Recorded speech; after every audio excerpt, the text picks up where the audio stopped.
You know what the problem is with knowing a story really well? Is that you believe you know the story really well, and as a result of that, sometimes you miss key components of the story. In our parasha, we speak about, amongst other things, the fourth plague that Hashem brought against the Egyptians, which is the plague of Arov, wild beasts. And we see there that Hashem instructed Moshe to tell Paro the following words. Because if you do not send out my people, then I am going to instigate against you Arov. We'll see what that means. And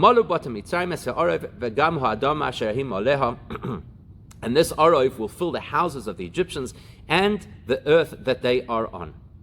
So Rashi So Rashi takes out of this pasuk those two words, mashliach becha, and he explains as follows. What it means is megare becha, that Hashem says, I'm going to instigate that I'm going to agitate these animals to come and to attack you. V'chein, and likewise we see much later on in the book of Devarim, we see the expression v'shen behemos ashalach bom, that I will send the teeth of animals against you. And then Rashi says it means L'shoin shisui incitir belaz. It's an expression that means to incite, as we see even in French. So what's Rashi concerned about over here? What needed to be explained? So clearly it would appear that what Rashi wants to do for us is to help us to understand that the word mashliach is not from the word to send, the typical shin lamed ches root. Like in the beginning of the same pasuk, where Moshe tells Paro, if you don't send out the Jewish people, same root, shin lamed ches. So Rashi wants us to know this is a different meaning, even though it's the same root. Rather, this means not to agitate, not to incite issues. So that's what Rashi wants us to know. The word mashliach is different to the word mishaleach, even though they appear to be so similar. And there are a few reasons, 3 in particular, that force us to understand that that's what Rashi wants to say. Number 1,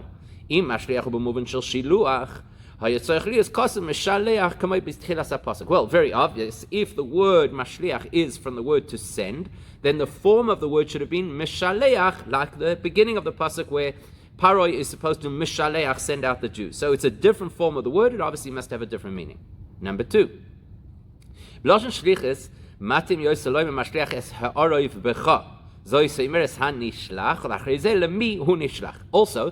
the meaning of the word over here was to send, then the correct structure of the pasuk would have been to send who you plan to send, and then against whom you plan to send. In other words, the pasuk should have said, I will hereby send the Arov against you. In fact, the pasuk says, I will mashliach against you the Arov. So that already alerts us to the fact that it's not the lashon of shoyleach, to send. Shoyleach is called mabgoifoisaya libcha, like we see in the next plague, that Hashem says, now I'm going to send all of my afflictions, and then the recipient against you. So if the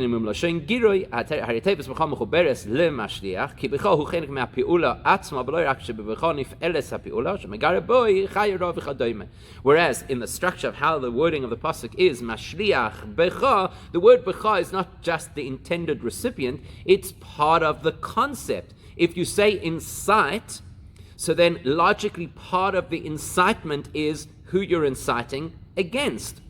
So, mashliach becha, the structure and order of the pasuk works. Number 3, if we were to suggest that the word mashliach means to send in the classical sense, then mat'im loima mashliach lecha. Whenever you use the word shlichus, you send to somebody, and therefore the words over here should have been mashliach lecha. I'm going to send animals to you. Oi mashliach eilecha, same concept, towards you. V'loi mashliach becha, whereas becha means like within you or against you. Whereas if you're talking about incitement, then I incite against you. Becha, I incite to you. Then it would make absolutely perfect sense. And so we get it. There are 3 clearly compelling ideas that help us to understand the word mashliach is different to the word mishaleach, And therefore Rashi has to tell us what it means. It does not mean to send, rather it means to incite, to aggravate. Also, because of the two second reasons that we've just given, which is the order of where becha comes in the pasuk and the choice of word becha rather than lecha, that helps us to understand why Rashi includes in the Dibur HaMaskil, because remember, whatever Rashi puts into the headline is what he intends to explain. So he's not only explaining the word mashliach, he's also explaining the context of becha. Therefore, becha is part of the Dibur HaMaskil. אף שהוא מפרש רק תיבס משליח שפירושו מגורה וגם אחר כך בפירושו כוס עוד פעם מגרה בך כי זה חלק מן ההכרח שהכוונה במשליח היא מגרה. So now we understand why he includes the word becha in the headline, even though ostensibly he's only explaining the word mashliach, because it helps us to understand the context and it helps to prove to us that it means to incite and not to send. Okay, so we get it clearly. Rashi wants to highlight for us that the word mashliach is fundamentally different to the word mishaleach. It does not mean I'm sending animals to you, rather it means I'm inciting animals to attack you. If that's the case, then there are a few questions we must ask on this commentary of Rashi. Number one, Aleph. Lama mevi raya lefirush me'akosv shebeparshas ha'azinu if Rashi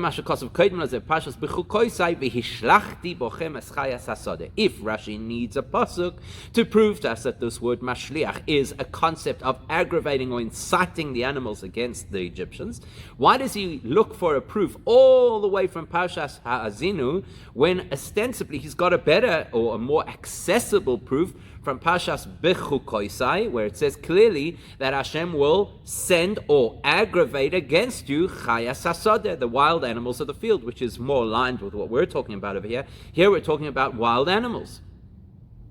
In fact, there's a very good reason why the source from Bechukoisai is better suited as a proof for our conversation than the source in Ha'azinu. Why? Because b'makas Arov har medubar begiroi chayes v'chein b'parshas Bechukoisai medubar begiroi chayes aval b'parshas Ha'azinu haloi mefayrosh v'shem behemois hashalach bam.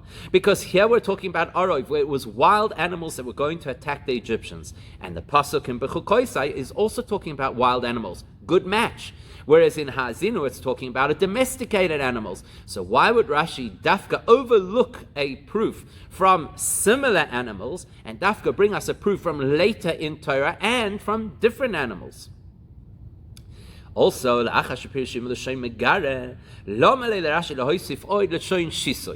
once Rashi has told us very simply that mashliach means megara, which means to aggravate or incite, why does he then, at the end of his commentary, then add that it's l'shoin shisui, which also means to incite?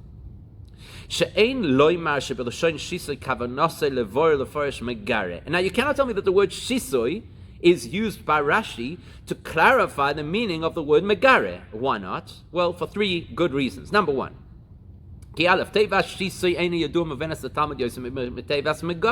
same way that a 5-year-old student is not going to know what the word megare means, he's going to need help with that. He's not going to know the word shisui any more than he's going to know the word megare. So if you want to clarify a word, you don't use an equally unknown word to try and clarify. In fact, to the contrary, megare hu bito yaninsa kame pa'amim b'chum shehatera ba'oish l'shon shisui einen ninsa saf pa'am b'chumash. The word megare, or its various forms, appears multiple times in the Chumash. So from there, the student could derive context. Like al tizgorubam, where we're warned that we're not allowed to incite against the Edomim. Okay, it's coming on later in Chumash, but still, there's somewhere to find the context. Whereas the word shisui does not appear in the Chumash at all. So you definitely do not use a more obscure word to try and clarify an unknown word. Number two, base the fizer havel rasmich l'shoin shisoi lemegare b'chavod rak achar zelach lichtoi v'chen sheim v'chule. Also, if Rashi wanted the word shisoi to explain the word megare, then he should have said megare, which means shisoi, and then he should have brought his proof from the pasuk. But he doesn't do that. He tells us megare, then he brings the proof from the pasuk, and then he tells us l'shoin shisoi. And lastly, Gimel loy hoya loy loy mar tevis megare lasbira ella meshaseh b'chol v'sur loy. Also, if for whatever reason the word shisoi is more well known, then skip megare and just say, what does mashliach mean? Meshaseh, that I'm going to incite the animals against you. So we need to understand what the word shisoy adds to the whole story.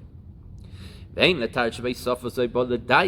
don't try and argue that this word shisoy is there for a very specific reason.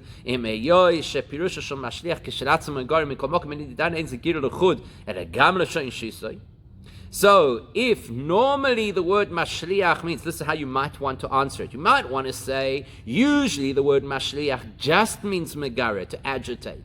But here it means not only to agitate, but beyond that to incite. Well, it doesn't answer our second question about why don't you put shisui next to megara, because that would definitely tell the story. Not only is this megara, but it's also shisui. Plus, where do we have any indication in the Pshat that there's a double expression in Mashliach? Not only does Mashliach mean megare, to agitate, but it also means to incite. And by the way, in English, I don't know if we necessarily see as clear a difference between the two words as they would appear to be in the Hebrew. Okay, let's continue further in the Rashi. This is going to be the big issue that we're going to focus on over here. So Rashi then quotes the words es he'arov. What's Hashem going to incite against the Egyptians? Es he'arov. Now notice that the word es is relevant over here. Es, which doesn't really have a translation, but it's part of what Rashi is commenting on. He'arov. What does he explain it to mean? What it means is that it will be all kinds of wild animals and snakes and scorpions, all in a confused, massive, chaotic mass of animals. And they then destroyed or attacked or mauled them or whatever they did. And then he explains, then Rashi tells us that there is an agada, there's a medrash, or an agada within the Gemara, in other words, something which is non-literal. Here he's quoting in fact from a medrash, what the reason was behind each of the plagues. What it is that Hashem attacked the Egyptians following the kind of strategy that a king would use in a war. The first thing you do in a war is you destroy the water source, so blood, to the river becomes blood. Then, and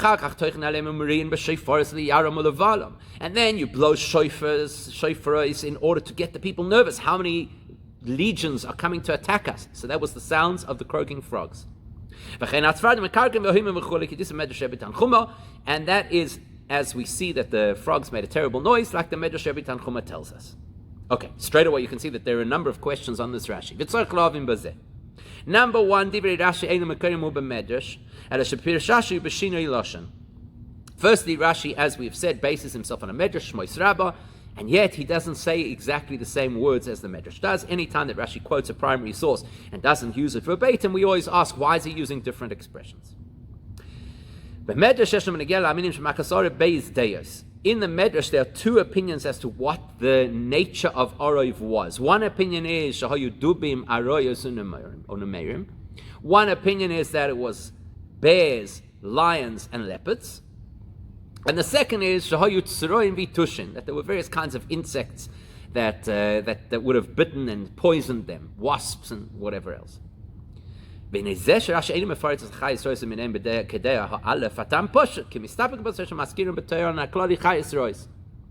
fact that Rashi doesn't get into the specific species of animals, he gives an overarching expression, and he says they were wild or dangerous animals. And that's good enough. Especially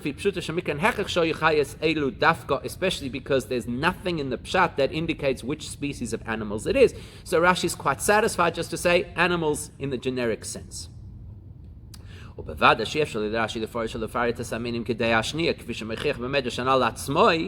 And we certainly understand why Rashi does not suggest that these might be insects. Why? Because Rashi himself tells it from the Medrash. But Tzvadim, Ksiva Yimusat Tzvadim, Lifi Sheloi Hoyabem Ano Beireiseyem, Avol Orov Shoyano Beireiseyem, Lifi Chalini Shabai Madechod, Sheilu Hoyitzroim, Vitushin Hoyin Shesichu. So the Medrash says And Rashi talks about this as well. In the case of the frogs, what happened when the frogs ended, when the plague ended? There were piles and piles of frogs all over the place. Why? Because that would only be to their detriment, these smelly piles of rotting frogs. Whereas Arov, it says, Lo nishar bohem ad echad, when the plague ended, they were gone. Why? Because we didn't want the Egyptians, Hashem didn't want the Egyptians to get their furs and their pelts. Now, obviously, if you're going to go with the second view in the Medrash, that these Arov were actually insects, then there's no reason why they should have all disappeared. So Mikaven shegam Rashi nokatam ze bepirusha v'lo meisei ha'arov k'mo shemeisei atvadim v'chulei harim muvin shezeu shoyel esadeh shoysham tzurim vitushin. Because we know that Rashi goes with the view that the reason the Arov was immediately removed from the vicinity is because we didn't want the Egyptians to benefit from their skins and their furs. Obviously, Rashi does not believe that Arov was insects. So, we get it, why Rashi doesn't specify the species, because it's not relevant to the pshat, and he uses a catch-all phrase, chayos ra'os, and why he doesn't suggest they're insects is because he goes with the view that there was actually potential benefit in the skins, and that wouldn't apply to insects. However, what does raise a question is, so what we don't understand is after Rashi tells us that Arov is comprised of wild, vicious animals, why does he feel the necessity to add and snakes and scorpions? If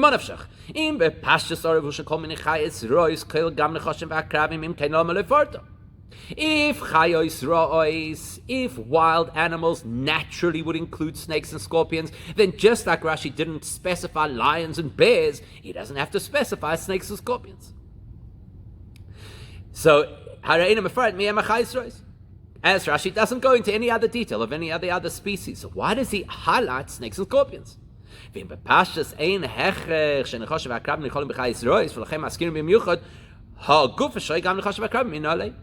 if snakes and scorpions are not naturally included under the banner of wild, vicious animals, so where does Rashi get it from that there were snakes and scorpions? Either way you look at it.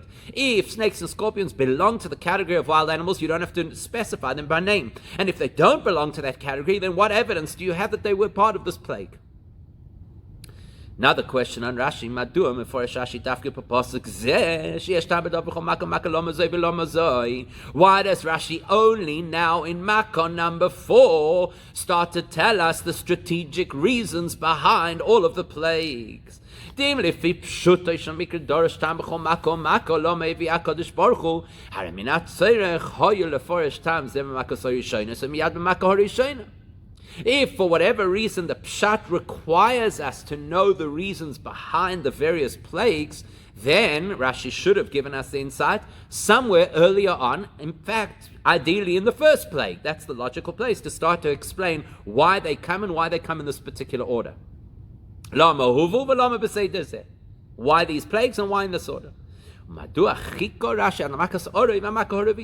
Rashi wait until the 4th Makkah and now say, oh, by the way, do you know why they happened and in this order? Because it's the natural military strategy that Hashem applied to the Mitzrim.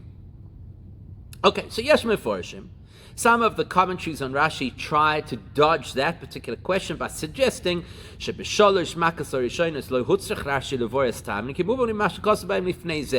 first 3 Makkos did not need an explanation because they're self-understood from information that we are given in context.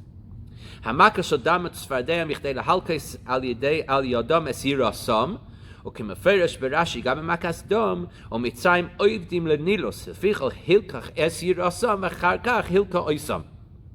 the first 2 Makkos we know involved the river, the Nile, which was a deity for the Egyptians, and the Torah makes it pretty clear, and Rashi makes it pretty clear, that the first salvo was going to be fired against their deity, to show your God is not a God. And now we can get into the details of punishing the Egyptians. And that's why the very first plague is the Nile itself turning to blood, because that is a swipe at their God.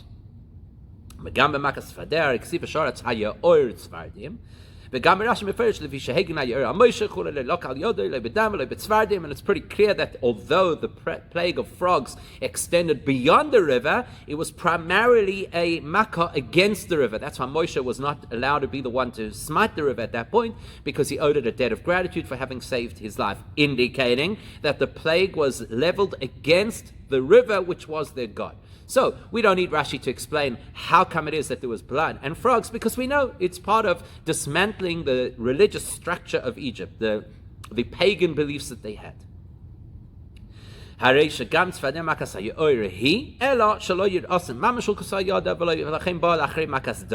So we can understand the order now.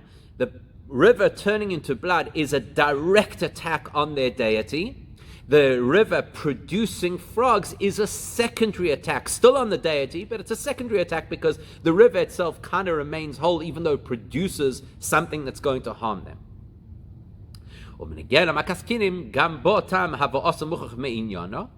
And when it comes to the plague of lice, there too the Torah tells us why there was such a plague.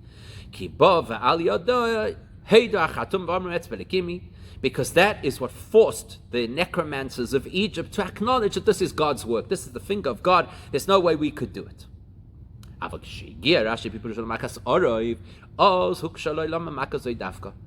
So now we know why there is the attack of Makas, Dam, and Tzfardea to attack the god, and Kinim in order to humble the Egyptian magicians. Why do you have to have Arov? And therefore the Mefarshim and Rashi say that that's why at this point Rashi says there's a whole military strategy at work over here, and this is the next phase of the military strategy. Okay?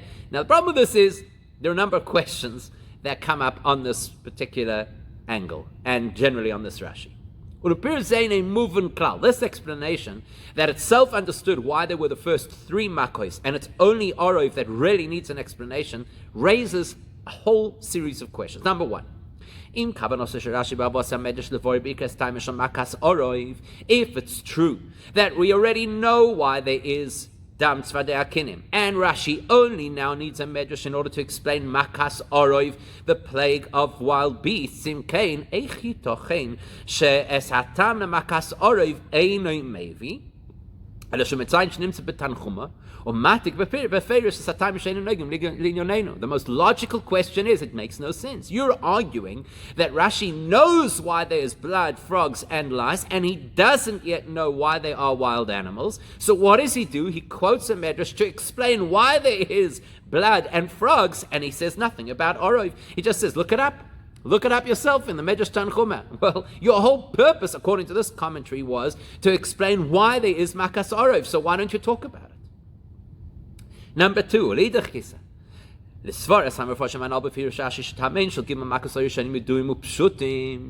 according to this commentary trying to explain Rashi, you're telling me that it's self-evident why there was blood and frogs and lice. And that's why Rashi didn't have to ask the question, why were there those particular plagues? Well, the obvious reasons were you're attacking the god of Egypt, Dam and Tzvadea, and you're humbling the sorcerers of Egypt, Kinim. If that's the obvious reason why Rashi didn't have to explain them, how come here in this Rashi that's not the reason he gives? He gives a completely different reason. He says, Tachsisei milchama, cut off the water supply, scare them with noises. You just told me you didn't have to explain it previously because it was self-understood. And now that you start to talk about Arov, you don't explain Arov, and you give different explanations for Dam Tzvadei Akinim. It makes no sense. Number three. According to the angle that these Mefarshim are taking on Rashi, this Rashi is only focused on explaining Orov. And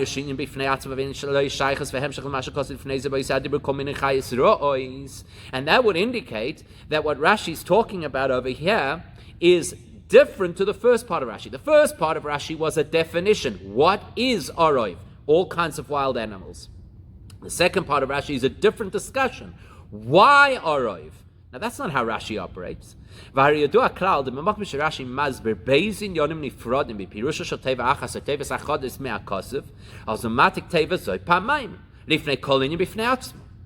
So the way Rashi would normally do it is he would say the word es ha'arov and explain that that means all types of chayos rois all mixed together. And then again he would say ha'arov, and this time he would explain why arov. That's normally how Rashi does it. He splits it into, even if it's the identical word twice, he splits it so it's very clear. There we're talking about what, and here we're talking about why. As Rashi just did not very long ago in the plague of frogs, where he took the word atir and explained it twice, the same word twice with two different angles. So if it is true that Rashi is telling us two independent things, first the definition of Arov and then the reason for Arov, Rashi would have split it into two Rashis with two headlines. Next question. When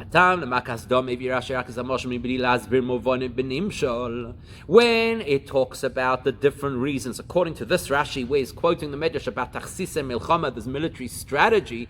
So when he talks about blood, he says it is the military strategy to cut off the water supply. That's the mashal. He does not translate it into how that played out in the plague of blood. Yet, when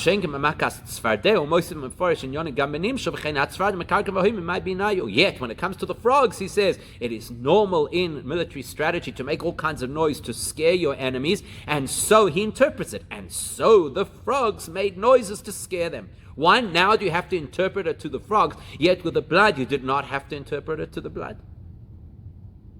Next question. The fact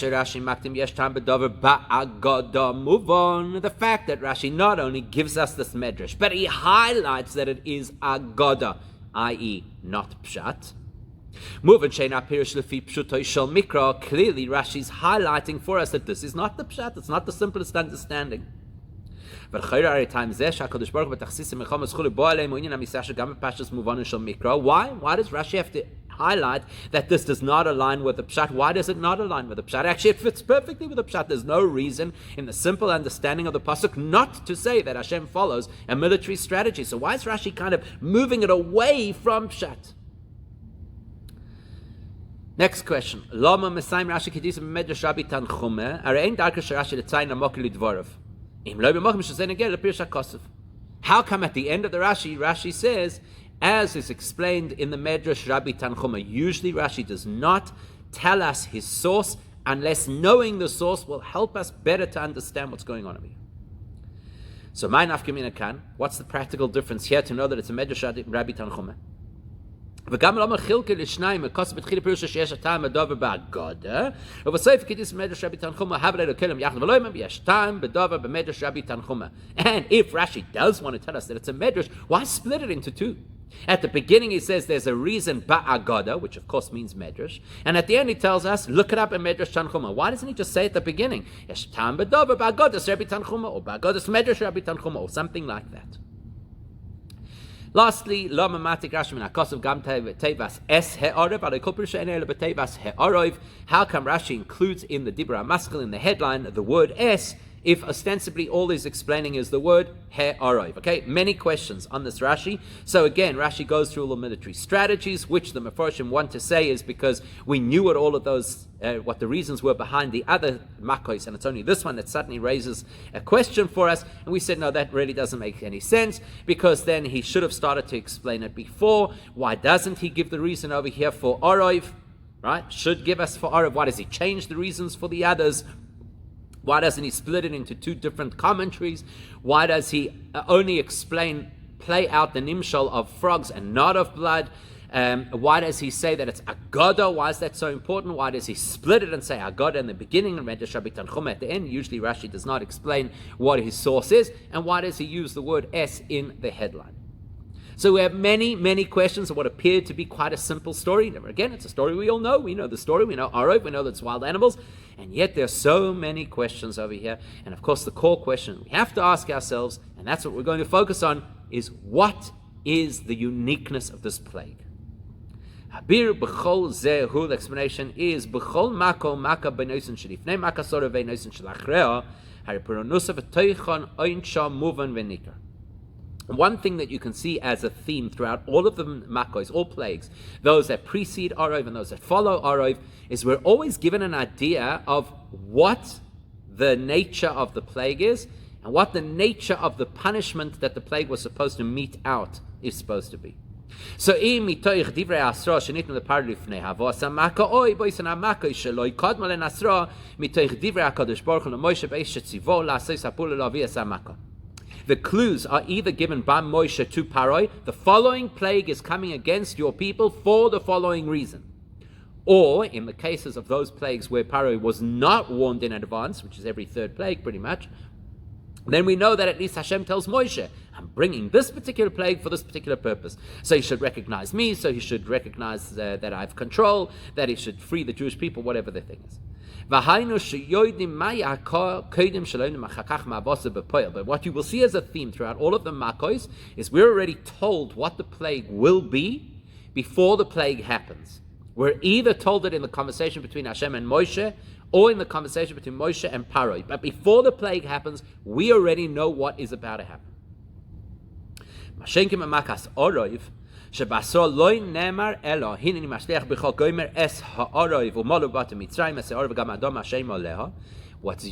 about Arov is that Moshe tells Paroi, Hashem says, I'm going to incite against you the Arov, and they will fill your homes and the land that you're on.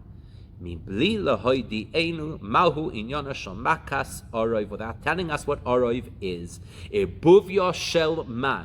At face value, Arov means a mixture, but we're not told a mixture of what. And therefore, Mahi Pura Nusa, what is the actual punishment? What will the devastation be? So with blood, we're told the river's going to turn into blood. You're not going to have water to drink. But the frogs were told, the frogs are going to come and they're going to fill your homes and they're going to get into your ovens and into your food and whatever, etc. Here we're just told there's going to be arov. That's quite a generic word. That means mixture. Mixture of what? That will do what? So therefore we have to say that the word mashliach, or the phrase mashliach becha, that holds the clue as to what the nature of this particular makkah is and what the devastation will be. I don't see it clearly in the word arov, but I am going to see it in the word mashliach. Therefore,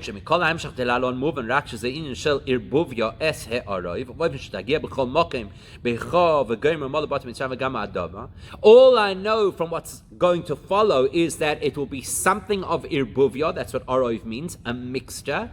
And I know that it's going to affect everybody because he says it's going to be you and your houses and the land that you're on. So Lochein Pirish Rashi, therefore Rashi says, I need to explain what this word mashliach means, because that is the linchpin for understanding the entire story. Mashliach b'cha means megara b'cha. That mashliach means to incite. We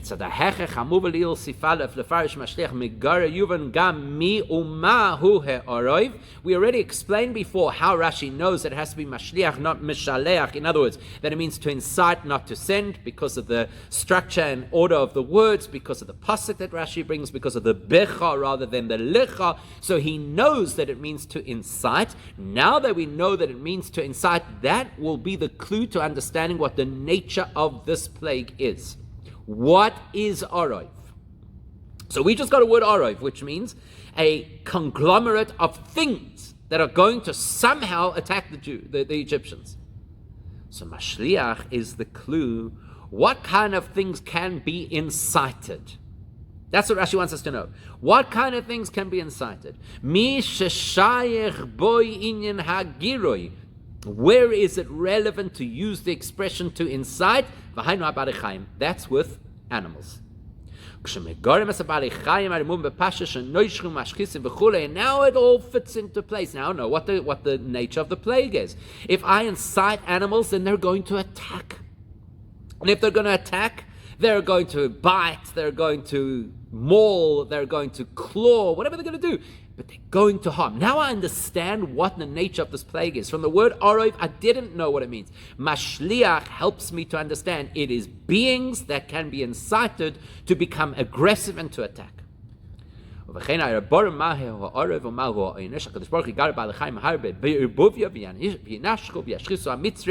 Mashliach teaches me what's going to happen over here. Hashem is going to incite a whole lot of wild animals, and they are going to wreak mayhem in Egypt and attack the people top to bottom, and it's going to be devastation. Now, behine, זה שהתורה מפרטת, רק זה שבו בערוב, בערבוביה, מכל הפרוטים שבמכה, ועד שלא פרשס או עיקר לחיר שבו חייס וכולי. Now, immediately we realize something really interesting. Out of all of the details of what could have happened, what kind of animals they were, how they were going to attack, where they were going to come from, etc., what does the Torah focus on? Arov. The fact that they were a mixture of animals. Machriach loimar. Right? Sorry, I mean, all the details of the fact that it was animals that would be incited against it, that we get from other words, mashliach b'cha. But the key word, and this is what the plague gets named, arov, means mixture. If that's what the Torah is focusing on, that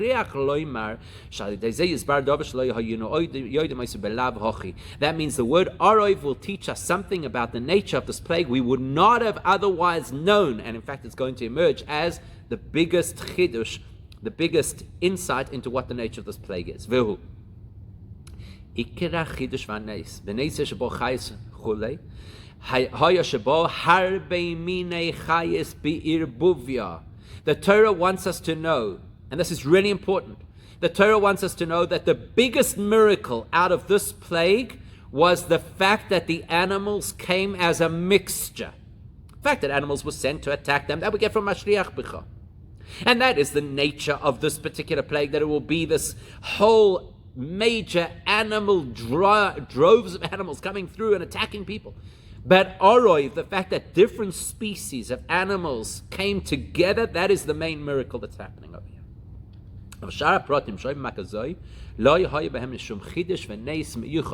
Any other detail of this particular plague is not an unusual miracle. The unusual miracle is dafka, the mixture. So we must focus on the mixture.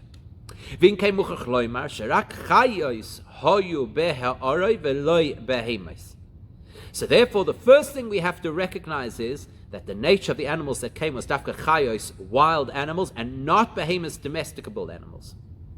Why? Because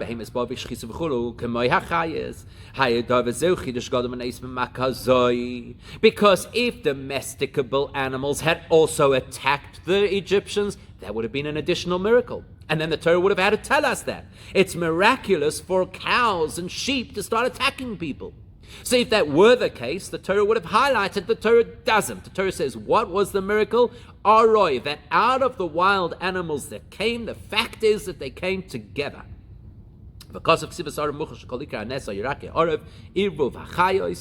we have to know that the Torah wants to emphasize for us that the miracle over here is the mixture of wild animals.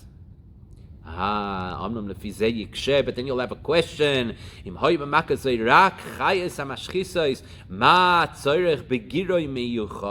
on a second. If it's true that the only animals that attacked the Egyptians in this Makkah were already wild, i.e. aggressive animals, why do we need Mashliach? Why does Hashem have to incite them? They don't need to be incited. They're wild animals. They're predators. This is what they do. If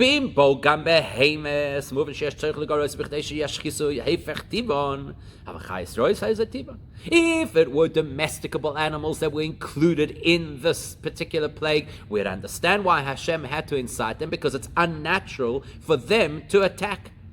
But if we're excluding domesticable animals and we're insisting that they are dafka animals that are already wild, like in the story of the brothers when they wanted to claim that Yosef had been killed, what do they say? He was attacked by a wild animal, and Yaakov accepted it because it's normal that wild animals attack.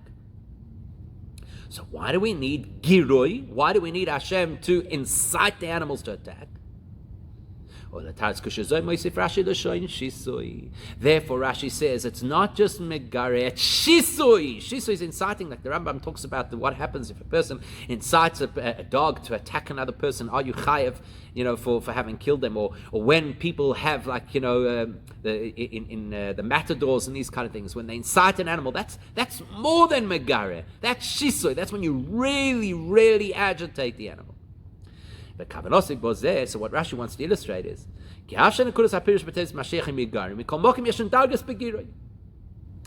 though the word Mashiach, as Rashi points out, means to incite, we need to appreciate that there are different levels and degrees of incitement. There's the normal incitement which a wild animal does not require because it's already wild and it's already a predator and it's already going to attack. And then and then you have Shisui, which is a process where you egg the animal on to go even beyond its nature. You know, there's certain animals in the wild, trust me, from Africa. Certain animals, most predators in the wild at the end of the day will not attack you. That's the bottom line, unless they need to eat or they feel threatened. So if you are able to know how not to appear as a threat to them, you could literally be face to face with the animal and you'll be fine. Shiso is when you provoke the animal.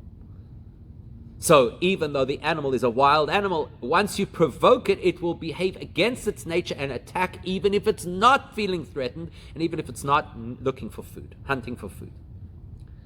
That's what we're talking about. So what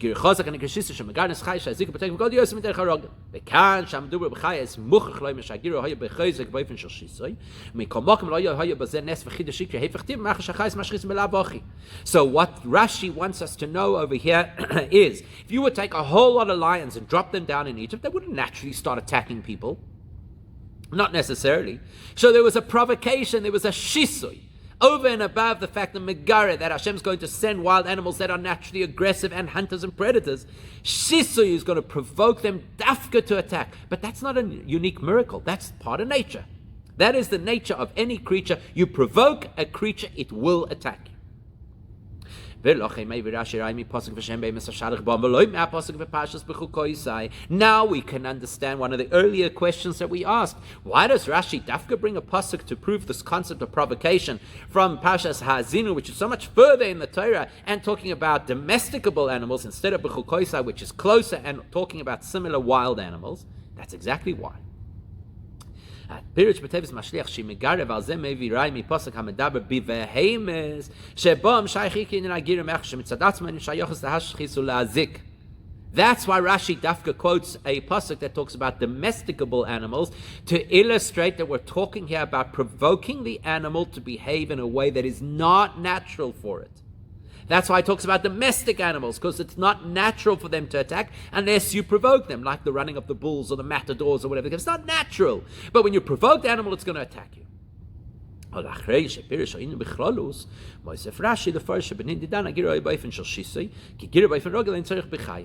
So now we understand the flow of Rashi. What does Mashliach mean? Megara, to provoke. How do we know Mashliach means provoke? Because look, the Torah uses that word about getting a naturally domestic animal to behave in an aggressive way. So now I know that the word Mashliach means to provoke. But here we're talking about wild animals. Surely it doesn't take much provocation.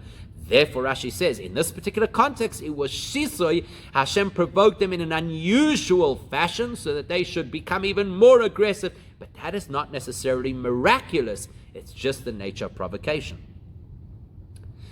Now, once we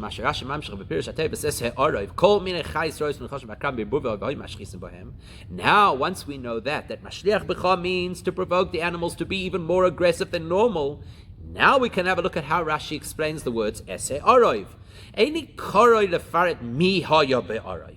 Rashi is not interested to tell us which species of animals we incorporated in Arov. That was already alluded to in Mashliach B'cha. Wild animals. Animals that can be provoked to aggression. We already know what that is. Now Eseh Arov doesn't have to explain any further which animals that is. Now, once we know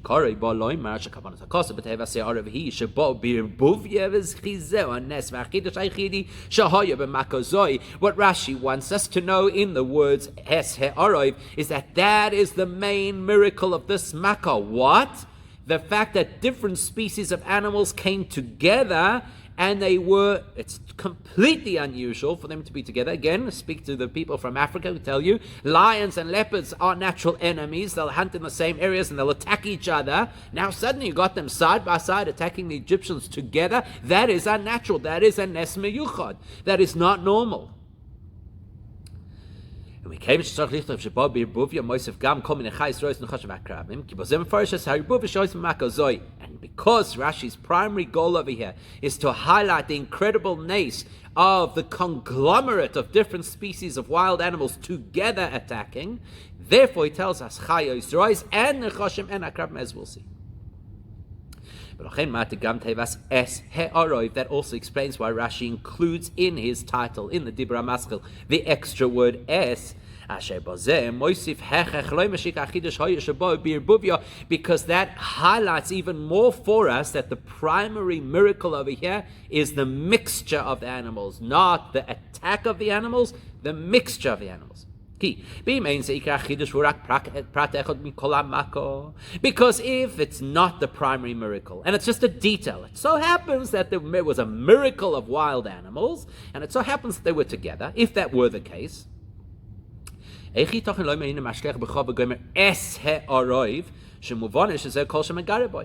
well, then the word es is like a specific term, right? Es is, this is what I'm sending. Because if it's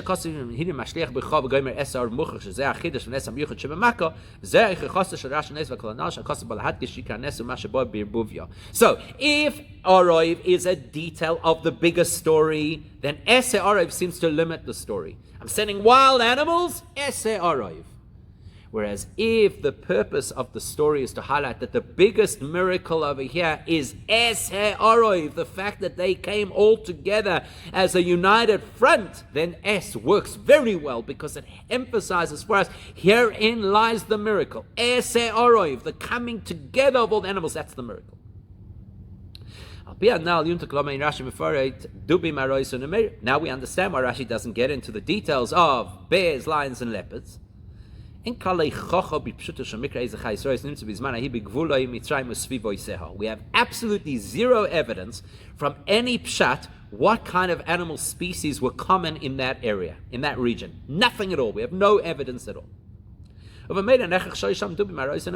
therefore, according to pshat, there's no reason why it should have to be those species of animals. There's nothing to indicate that bears or lions or leopards were native to that area. But let's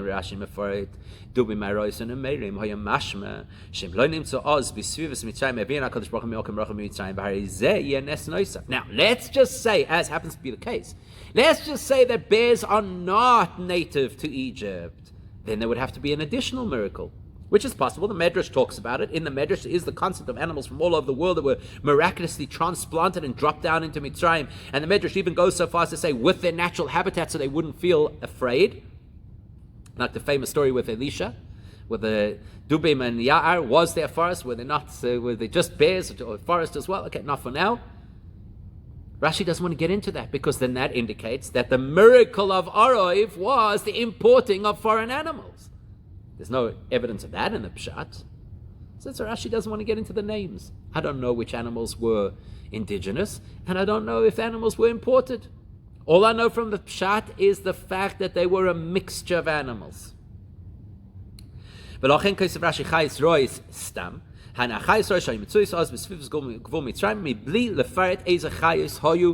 Rashi is satisfied to use a generic term, wild animals. Whichever wild animals worked, those are the wild animals that were there. But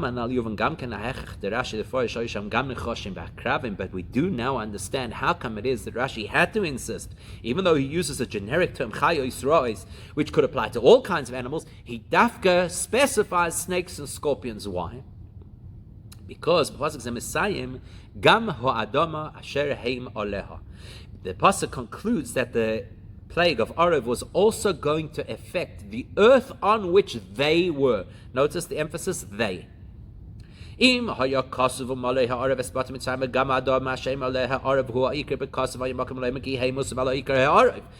pasuk had said, "Umalei ha'arov," this mixture of animals will fill your houses and the earth, then the impression would be that Arov is the Haim, the land that Haim, that they, the Arov, are on, they will fill that land. But that's not how the pasuk goes. But when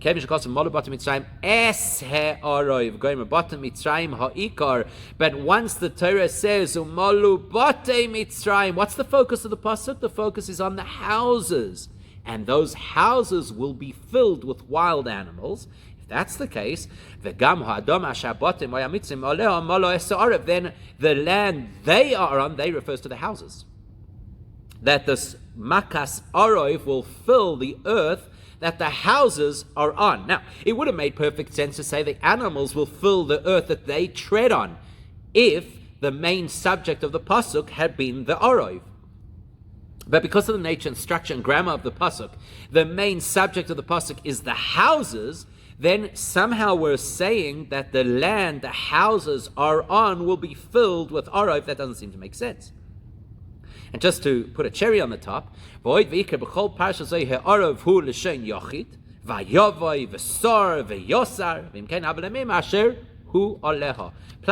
if in fact we were talking about the arov filling the whole land, throughout this entire conversation, arov is always referred to in the singular. And then it should have said, the land asher hu aleha, the land it is on. Therefore, the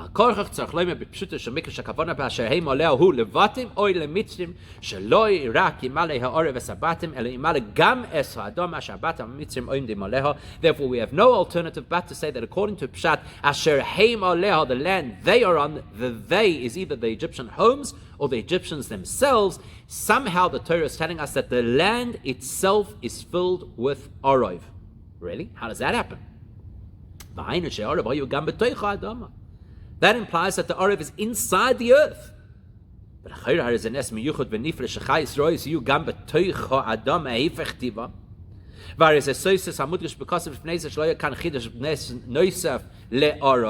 now, it's completely unnatural that lions, leopards, elephants, I don't know what was there, should be inside the earth.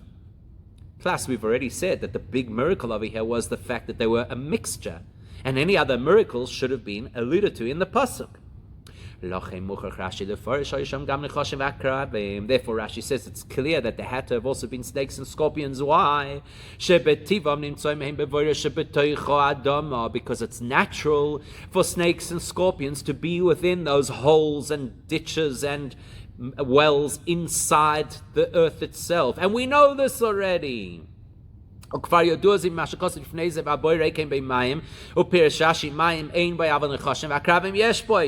famously know in the case where the brothers threw Yosef into an empty pit, Rashi says empty of water, but there were snakes and scorpions. In other words, Rashi's already told us that it is natural to have snakes and scorpions in the ground. Therefore, there's nothing unnatural about finding that part of the attack of vicious animals included snakes and scorpions in the land. Now,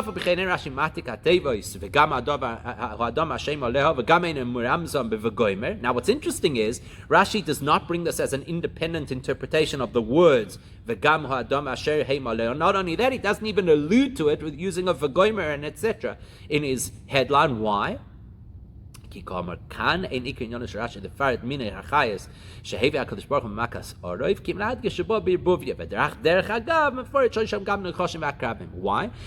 Rashi, as we've already determined, is not focused on what kind of species of animals were part of the Arov.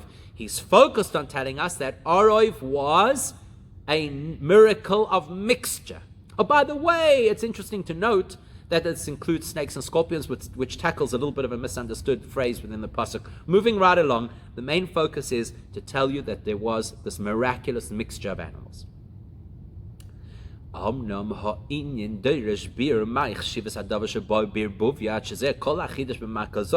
now Rashi has told us and highlighted that the Torah wants us to know that the big miracle over here was the fact that many animals came together and they collaborated. Why is that such a big deal? Why was that necessary? We understand that's a miracle, but why is that miracle important? To answer that, Rashi gives an explanation that it has to do with military strategy.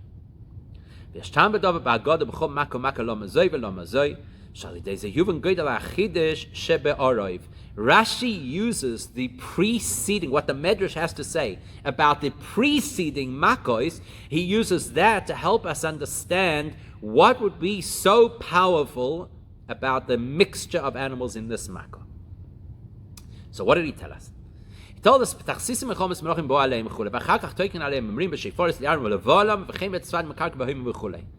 told us that it's the military strategy, glossed over how it works in the story of the blood, just briefly saying there's a concept of cutting water supply, and then he focuses on the Tzfardim where what? They make a lot of noise to instill fear in the enemies. That's what Rashi wanted us to know. Part of military strategy is you do things that are going to completely spook your enemies.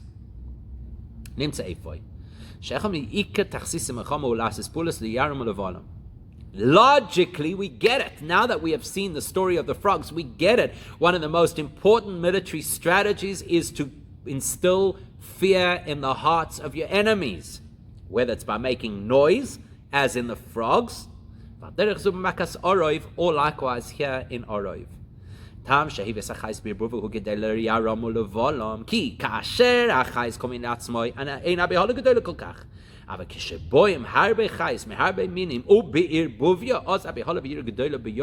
imagine for a second, if there happened to be a lion, a leopard coming through a village in the old days, which wasn't uncommon. There was fear, but it was natural fear. That's what happened in those days. Wild animals would wander into human habitat and attack people. Happened up until the last century. But if you suddenly hear that there are lions and leopards and crocodiles, who knows what was going on over there? There's a terrible fear. We've never experienced this before. So that's what Rashi wants us to know.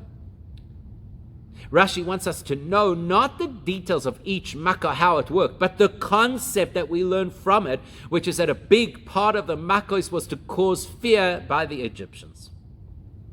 Now we get why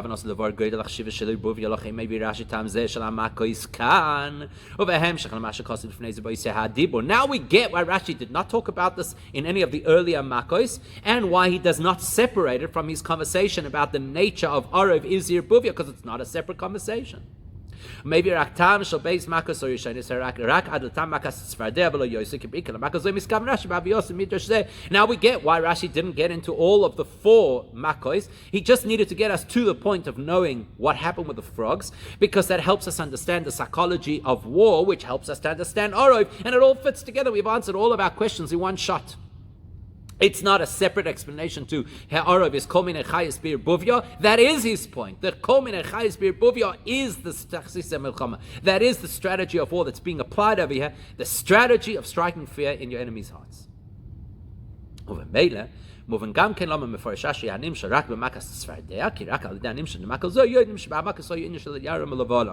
we get why Rashi does not have to get into the details of how you apply the Tachsisei Milchama in the story of blood, but you do need to know in the story of frogs. Why? Because the story of frogs, the take-home message of the story of frogs is going to be relevant to us to understand Arov. Fear. In spite of all of that, Rashi still has to remind us that this is all Agada.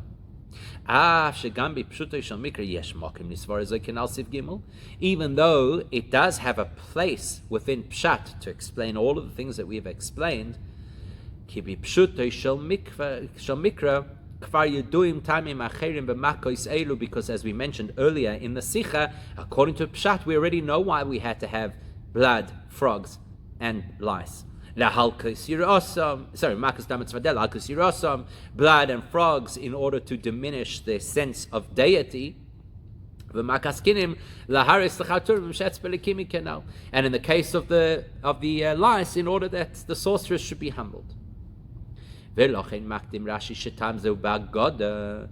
Rashi has to tell us this is Agada, because we already have explanations according to Pshat for the various Makos that preceded Arov. It's just that in order to understand the Pshat of Arov, we have to get the Medrash of the earlier Makos. אבל בגודל זו יובן טעם למה הביון בערבוביו, כי הרי אין טעם זה סויסו לפשוטי של מקרה, שאין מוכרח מהשן כנתיים מהנ"ל, מוכרחים הם כל אחד במקומו. So therefore, what have we done? We've used a medrash to help understand pshat, which is exactly what Rashi does. That's Rashi's classic style. Quote a medrash where it will help you understand pshat. I need to understand in the pshat here why Arov was dafka, a miracle of mixing different species of animals. In order to get that, I need a medrash of different reasons besides the pshat for why there was blood and frogs and even lice. But it's still not 100% glatt. It's not 100% smooth. Why? The question we're about to raise is not a mega question, and the answer is kind of an alluded to answer. Still, we're going to tackle it anyway. We get it. We get it that to bring a mixture of animals to attack the Egyptians all at once is overwhelmingly frightening. How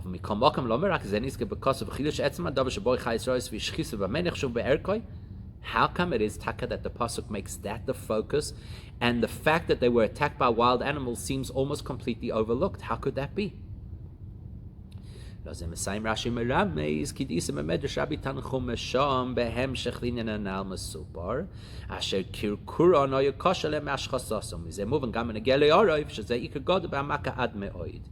Rashi doesn't tackle it directly, but he alludes to it. He says, go look in the Medrash Rabbi Tanchuma. Because if you look in the Medrash Tanchuma, you know what you're going to find? You're going to find that in the plague of frogs, the croaking of the frogs was harsher for the Egyptians than the fact that there were frogs. And from that you can extrapolate that here too, the fact that the animals came in a mixture was worse than the fact that there were wild animals attacking them. After analyzing in Gekan, Mashakosov Shom, Shamakis, came Kabanos of Vukula the time, Shamakis Shom, Medish, Mashkoski, Kurno Yakosh, Mashkososam, and that's why Rashi just leaves us with an etc. He doesn't need for us to get into all the other details brought in the Medrash about all the other Makos. He just wants that particular point. That yes, you might think that the main thing is that they were attacked by wild animals, so you need to know that the Arov was worse than the attack itself. The mixture overwhelmed them more than the fact that they were being attacked by wild animals, similar to how the sound of the frogs was worse for them than the frogs itself. Okay, so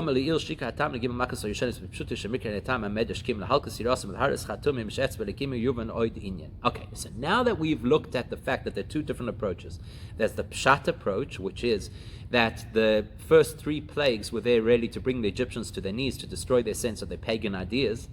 And then there's the Medrash approach that was this military approach. So we're going to learn something really interesting over here, that there are various different Rishonim who all give different explanations as to who was or wasn't affected by which of the Makos. In other words, were the Jews completely immune or not, and what's the take-home lesson from that? So Makas Orov Kosev Achakach V'Yifleis B'Yom Hu Eretz Goshen Asher Amiyoy Medaleha Levilti Hayoy Sham Orov V'Gomer. Here in the story of Orov, Hashem makes it very clear that Moshe should tell Paroi that this is a time that I'm going to distinguish between Goshen, where the Jews live, and the rest of Egypt. There will be no Orov where the Jews live. Now that raises a question, obviously, right? It raises a question, how come with the first three with blood, frogs, and lice, how come that doesn't emphasize that the Jews were unaffected by those plagues? If it is self-understood that obviously the plagues were for the Egyptians, isn't that what the Psukim say, right? The Psukim say that the whole purpose of these plagues was to get the Egyptians to recognize Hashem. So logically, the plagues only affected the Egyptians. If it's so obvious, why in the case of Arov do we have to be told that the Jews, Dafka, were immune? So there are various opinions. We're going to look at three different opinions. The Even Ezra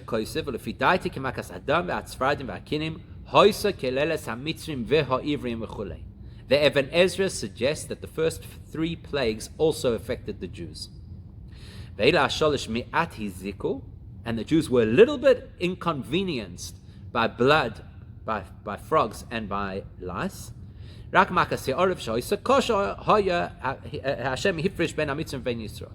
It's just that when it came to Arov, that was literally life-threatening, people being attacked and mauled in the streets, then Hashem said, okay, now the Jews are immune. So according to the Ibn Ezra, the first three affected the Jews. Omnam Haradvaz b'tshuvasa koisa, that Vaz completely disagrees with this. He says, Mashakosa Rabbi Ibn Ezra, ki makas dom v'atzvadim hakinim moisim mitzrayim Yisrael, osur laha min davar zeh.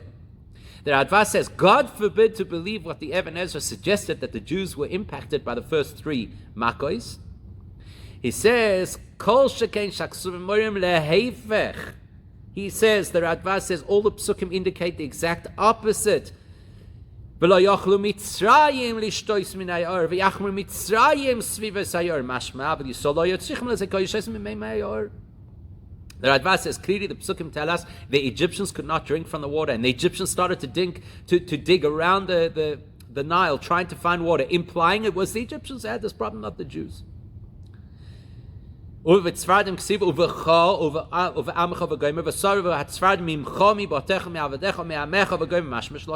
likewise, when it comes to the frogs, the Torah says clearly that they were going to affect you and your people. And Hashem later says, I'm going to take them away from you and your people. Mashma, implying that the Jews were unaffected. And the same applied to the lice. And therefore the Radvaz says, those that are not specified in the Torah, you can extrapolate from those that are specified. And besides the fact that there's evidence the Jews were not affected, says the Radvaz, what would the purpose of the plagues be if the whole point of the plagues is to humble and bring Egypt to its knees? How does it achieve that if the Jews are also being affected by the plagues? So the Ibn Ezra says the first three affected the Jews. The Radvaz says not a chance. The Rambam says, blood and frogs did not affect the Jews at all. But the kin and the lice, the Jews did have lice, but it was very mild and it didn't actually cause them any pain and discomfort. What does Rashi say? Because the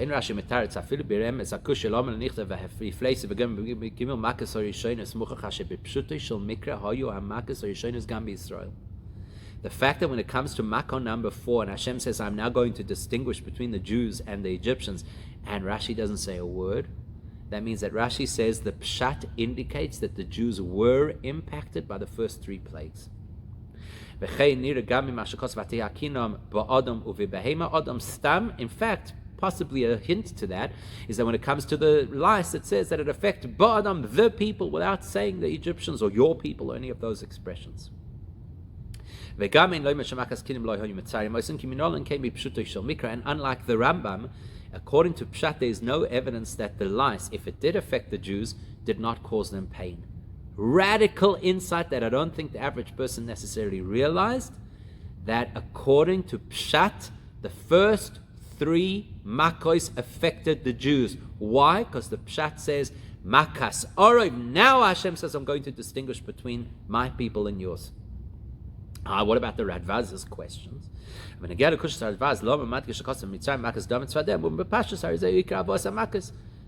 does the Torah emphasize that it's going to affect the Egyptians? Because that's the message we're trying to get across. We're trying to get across a message to Paro. This is for you. Doesn't mean we're not going to be affected, but the message is for you. However, the last question that Radvaz said, but how are the Egyptians going to learn their lesson if the Jews are also being afflicted, appears to be a good question. Says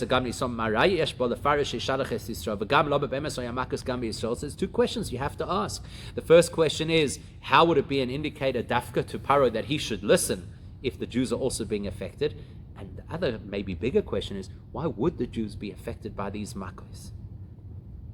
Move on. Except that based on what we've already learned, it actually starts to make sense. Rashi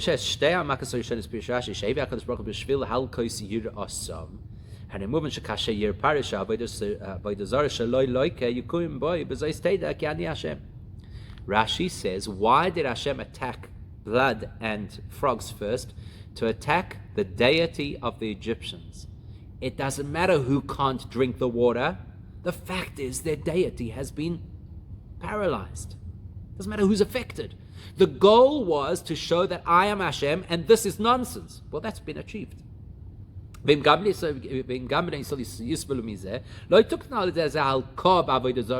the Jews also have to scrounge for water, according to Pshat, we know the Midrashim about selling water, etc.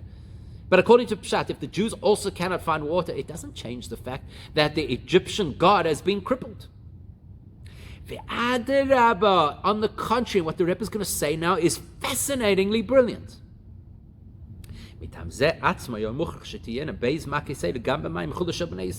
Logically, if the goal is to prove that the Egyptian deity is dead, is meaningless, then the Jewish people have to be affected as well. And in the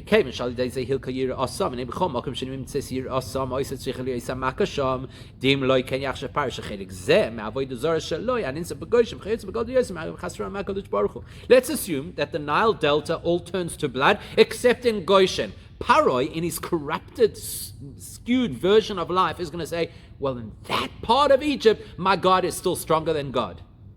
Than Hashem. Hashem couldn't get to the Goshen area, so we're all going to go worship the Nile in Goshen, or something ridiculous like that. So according to Pshat, because the goal of this Makkah was to show that the Egyptian deity is nonsense, it had to affect every part of the Nile Delta, including where the Jews were. The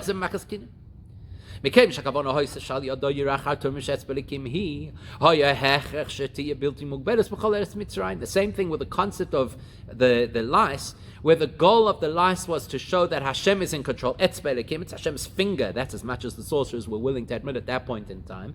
So it had to be that Hashem's power is everywhere. So now Hashem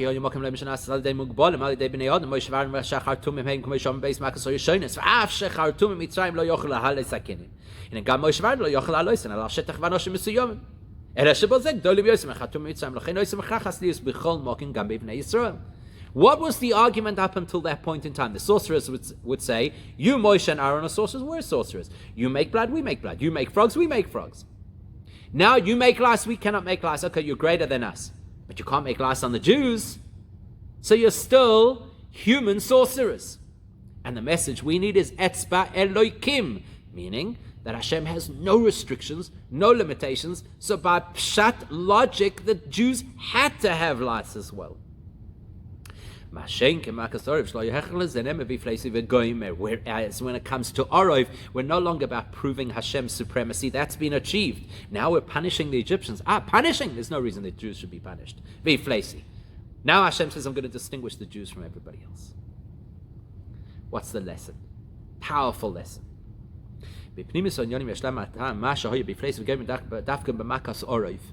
On a spiritual level, why is it dafka b'makas orov that's when you have the distinction between the Jews and everybody else? The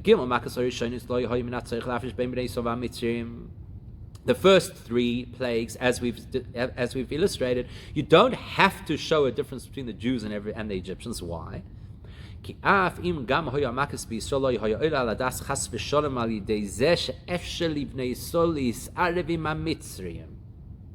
first three makkos are attacking the pagan beliefs of the Egyptians. So if the Jews are also suffering, no Jew is now going to think, oh, maybe the Egyptians are right. Maybe we should be part of Egyptian society. Maybe we should assimilate.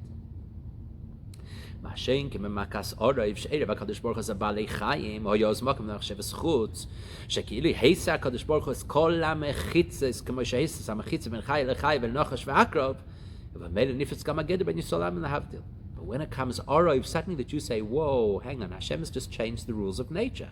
Up until now, the rules of nature are that lions and leopards don't hunt together. And snakes and leopards don't go to the same place. Hashem has removed the barrier. Now, you never know how strangely people could think, but people could think. Hashem has also likewise removed the barrier between Jews and non-Jews. Therefore, when it comes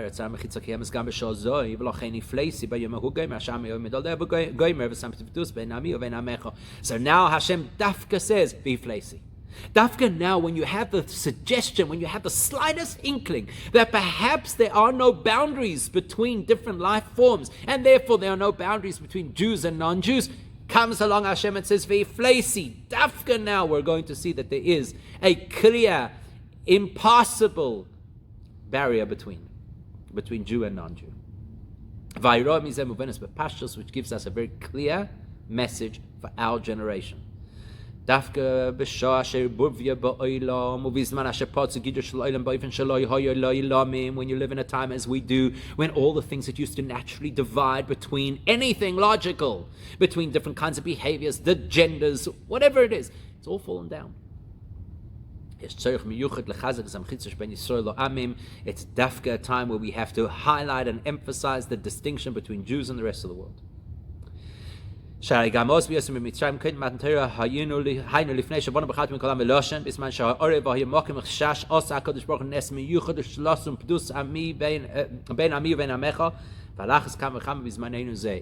wanted to make that crystal clear through miraculous means before the Torah was given, before we were the chosen nation, and then already Hashem had to say, and we are distinct absolutely from the Egyptians, how much more so nowadays, post the Torah, post the Vona V'charta that Hashem chose us. And this absolute barrier is applicable to every single Jew. Even those Jews who did not want to leave Egypt and eventually did not leave Egypt. Which reminds us that the absolute distinction between Jew and everybody else is for every single Jew, even the Jew in name, and that's why God forbid to those people who refer to their fellow Jew who might not be as religious as them as, God forbid, non-Jewish. We dare not say such a thing. Even the Jew who is only Jewish in name is absolutely distinct from the rest of the world.